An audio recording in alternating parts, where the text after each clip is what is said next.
He's not quite the Bay Area's Cal Ripken, but the fans rising in unison to greet the return of Chris Mullin.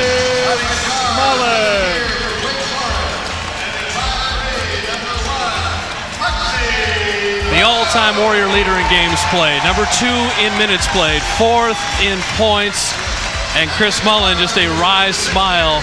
As I said, Jim, not quite Cal Ripken, but the Bay Area fans certainly appreciated Mullin's dozen years, and you saw them all, and he's a very, very special player. I saw all 787 games, and he got a standing ovation that lasted more than 90 seconds. Mullin in the starting lineup tonight, along with Mark Jackson, Reggie Miller, Rick Smits, and Dale Davis.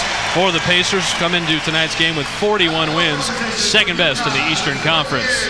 Smits has a distinctive follow-through, but couldn't get the jumper to go down.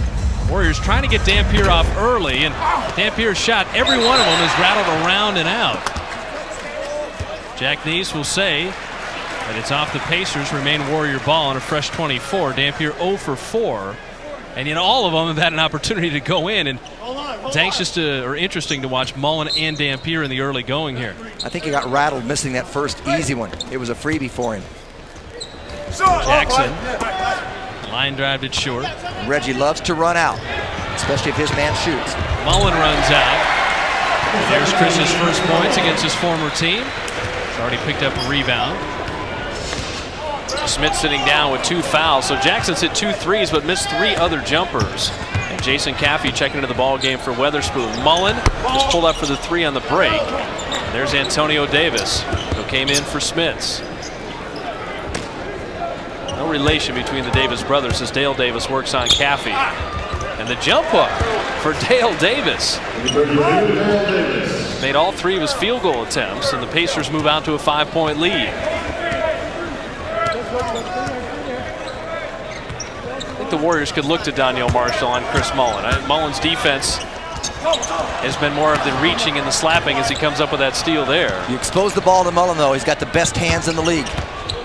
And Mullin and Miller, a little bit of a miscommunication, and the Pacers turn it over for the first time tonight.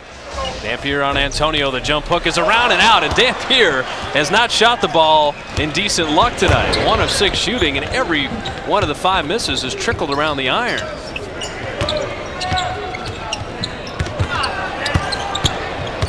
Jackson's no look got there real slow. Miller.